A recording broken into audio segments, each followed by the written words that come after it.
طيب ذاكر. بسم الله الرحمن الرحيم. ما انت دبانة ملكيش لازمة. يعني انا جاي خلصان من الشغل وانت كده ترزلي عليا؟ لا بقى تقلتي ادبك كده. اروح اجيب مبيد حشل. اهي جبنا المبيد.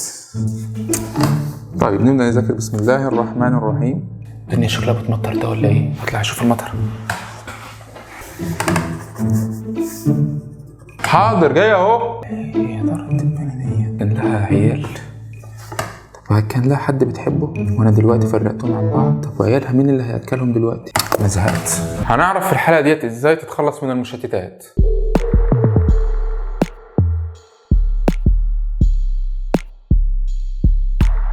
اهلا بيكم مع رسميكو. ده هيكون الدرس الثامن من كورس خليك جدع، واللي بنكمل فيه الشرح المفصل لكتاب اول 20 ساعه لاكتساب السريع للمهارات للمؤلف جوش كوفمان. تقدر تشوف الدرس الاول والثاني من الاي اللي فوق عشان تفهم هدف الكورس وليه سميناه كده، وكمان ضروري تشوف اول 5 قواعد.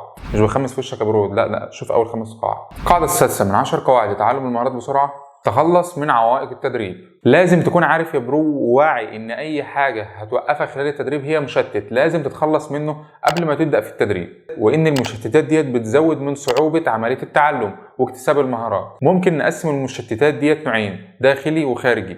المشتتات الداخليه يعني نابعه منك انت السبب فيها. خلينا ناخد مثال. اول نوع منهم هو قله الطاقه. لو شغلك 8 ساعات او اكتر وبترجع منه خلصان صفر طاقه، فلو حاولت تتاخر وقت التعلم او التدريب على المهاره في نهايه اليوم مش هيكون عندك طاقه للتركيز والاستيعاب، وبالتالي مش هتستفيد بالوقت اللي انت مخصصه لعمليه التدريب. لازم تكون عارف ان ساعه واحده بتركيز احسن من 3 ساعات بدون تركيز.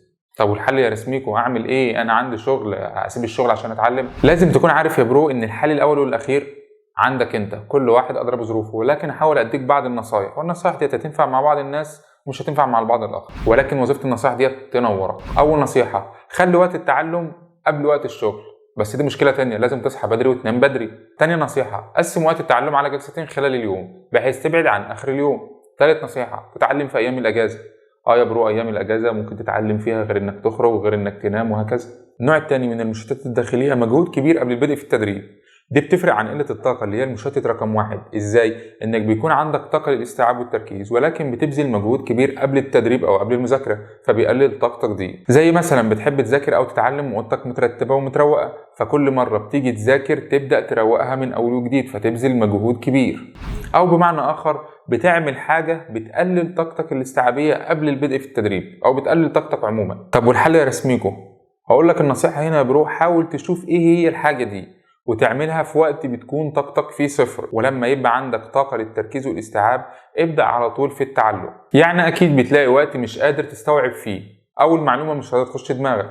حاول تستغل الوقت ده بالذات إنك ترتب أوضتك وتروقها، حاول تنظم ملفات الكمبيوتر، تستغل الوقت ده في عمل حاجة مش بتحتاج مجهود ذهني كبير عشان تعملها، وفي نفس الوقت هتوفر عليك وقت بعدين بحيث تبدأ على طول في المذاكرة والتدريب. ثالث نوع من المشتتات الداخلية ألا وهي الأفكار. يعني وانت خلاص بتتعلم طاقتك 100% الحمد لله افتكرت صاحبك اللي في الحضانة محتاج تتصل بيه، يعني محتاج تقوم تشوف التلاجة فيها ايه. النوع ده ببساطة هي اي فكرة هتيجي في بالك وهتحس انها مهمة ولازم تعملها دلوقتي. الحل: هات ورقة وقلم واكتب عليها من فوق قائمة المشتتات. خلال وقت المذاكرة او التدريب وانت مركز اكتب اي حاجة بتيجي في بالك، اي فكرة، وبعد ما تخلص جلسة التعلم ديت تروح تعملها وابقى قابلني لو عملتها اصلا.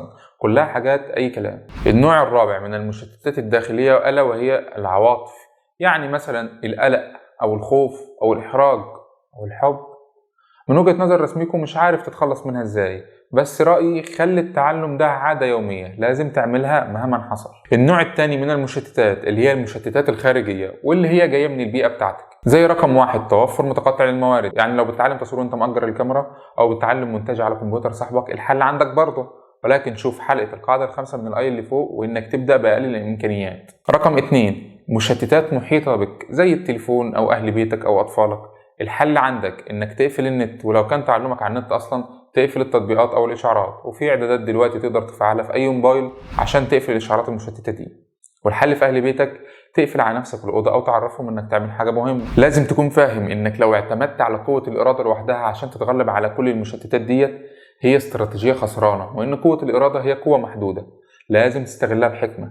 وأفضل طريقة عشان تستغل بيها قوة الإرادة هي إنك تستخدمها عشان تتخلص من المشتتات دي، وبالتالي هيسهل عليك التدريب، وتدريب اسهل يعني اكتساب مهارات اسرع. تعالوا كده ناخد المثال اللي في اول الحلقه. الدبانه ديت كانت عباره عن مشتت، جاي خلصان من الشغل، دي قله طاقه، حاولت اضرب الدبانه فبذلت مجهود قبل التدريب. ما كانش فيه مبيد حشري اللي هو توفر متقطع للموارد، الدنيا مطرت، مشتت من البيئه، حد نادى عليا برضه مشتت من البيئه، زعلت على الدبانه برضه عوائق عاطفيه. المقوله بتاعت النهارده بتقول هتلاقي دايما في مشتتات لو سمحت لها انك تشتتك. قول لي كده يا برو، في كام حاجه شتتتك وانت بتتفرج على الفيديو ده؟ في الفيديو الجاي هحكي لكم عن اسطوره ايجاد الوقت. لو مهتم بالمحتوى ده ما تنساش تعمل اللي عليك وخليك جدع.